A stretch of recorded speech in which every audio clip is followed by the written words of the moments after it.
What's up, everyone? Alright, welcome back. Today I'm going to share just a friendly little tidbit that will hopefully help you not spend unnecessary money damaging your gas-powered bicycle. Now, all the years I've been doing gas-powered bicycles, I had never heard of anyone doing this until now. So I thought I should make a video to help others not make this same simple mistake. Now, as you can see, my fuel cans are different.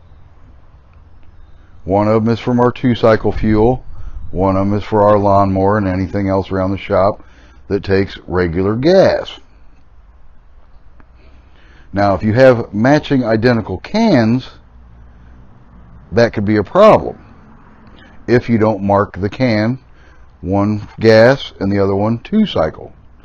Because if someone else comes out to ride your bicycle, brother, sister, relative, and you're not around, they see it needs a little gas, they don't know which can has the 2-cycle gas in it. They pour the straight gas in your bicycle, and it will lock up, seize, blow up, however you'd like to refer to it, your 2-cycle gas engine for your bicycle, if it does not have the 2-cycle oil properly mixed in the gas tank. Now, I had a person come through that we have to change the engine out for that said he had 2 identical gas cans, couldn't remember which gas can had the 2-cycle oil in it. Now, I know a lot of people watching the video will think, well, I'll just pour a little gas out of each. The gas with the oil in it will have a different color because of the oil in it, but that is not always the case. It depends where you buy your fuel from. Some fuel manufacturers put a color or tint in their fuel for whatever reason that they have, that they do that. I have purchased different fuel from different filling stations. I've bought it and it's been blue, it's been purple, it's been clear, light brown, if that's what you want to refer to natural gasoline looking like. But nonetheless, if you by coincidence have the same color gas that your 4-cycle gas is and your 2-cycle gas with the oil mix is, then that theory doesn't really work out too well. So my personal suggestion is to not make that mistake, and it's simple, and it saves you a couple $100 for a mistake. You take your permanent Office Max marker, and as simple as it seems, just write gas on one can, and you can write bike or 2-cycle on the other can. That way, if anyone rides your bike other than you and you're not around to catch them, they'll know exactly what gas to put in there and not burn up your gas-powered bike engine. It's just a friendly little tip. Like I said, all these years I've been putting them together, I've never heard of that story until the one customer come through the door and admitted that he had bought 2 identical cans. He wasn't sure which can had the 2-cycle gas in it. He never thought to pour it out even just to check the color. So he took the gamble, poured the gas in, and yes, the bike will run on just straight gas, but it will not run long because the 2-cycle oil in your fuel is the lubrication for your entire engine. His did not have any lubrication in it. Said he was going, made it about a block and a half.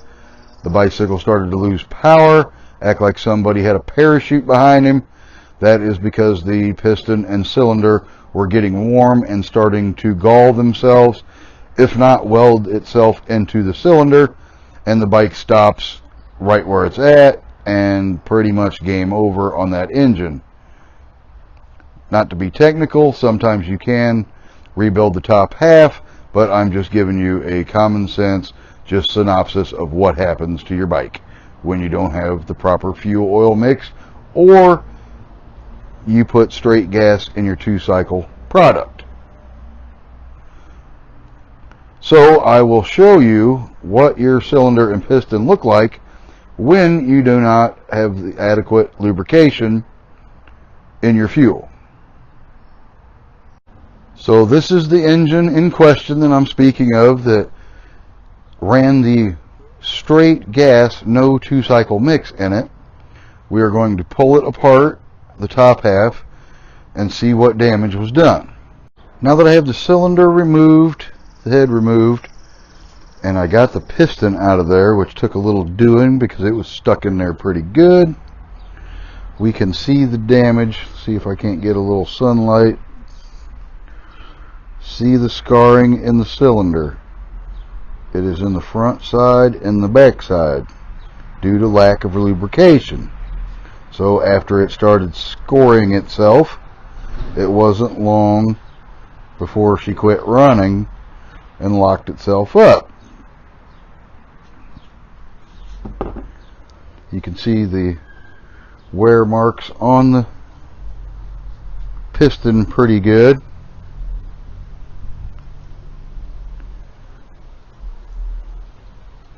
The bike had been running for a year or so until the fatal mistake of non-2-cycle fuel was put in the tank and the bike was run.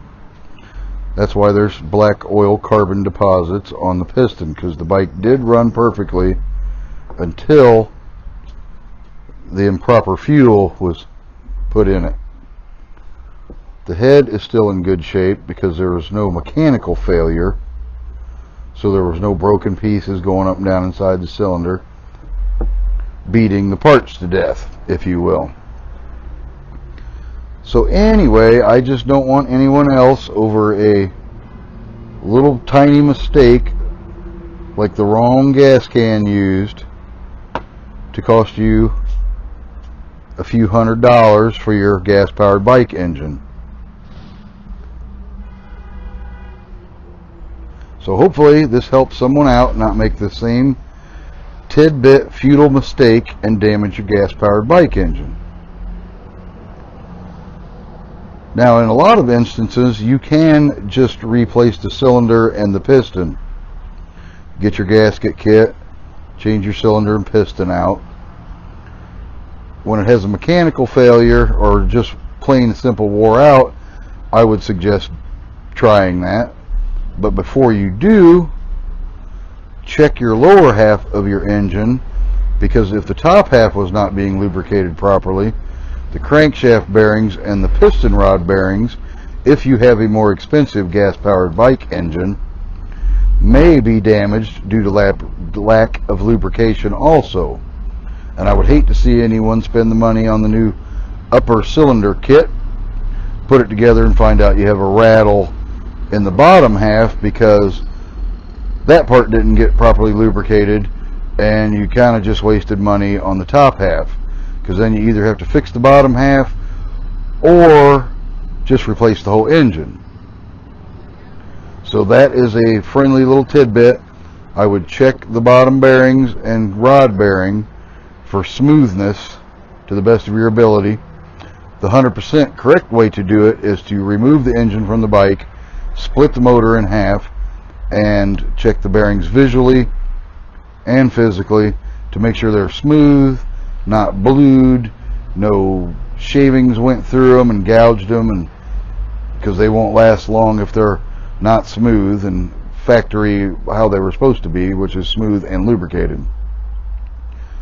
Okay, so if you happen to have two gas cans that are identical, one is 2-cycle fuel, one is regular fuel, please mark your cans so you and others know which can is 2-cycle and which can is regular gas, so this little problem doesn't happen to you, because you might not be the one actually around to catch that mistake, or you could make that mistake yourself, and it's going to cost you unnecessary aggravation of having to replace your bike engine and finance to have to buy another bike engine over a simple mistake. Alright, well, I hope this video helps some folks out and heads off a problem like this at the pass. It's always better just to mark your cans, and that way no mistakes are made. Alright, well, thanks for watching. If you have any questions, please comment below. Send a thumbs up, a like, a share, because this video will help someone else out of your friends that is also a gas-powered bike rider. And we don't want those kind of problems for those folks either. So I hope everybody has a good day. This doesn't happen to you. And I got to get going to doing something else. Alright, see you.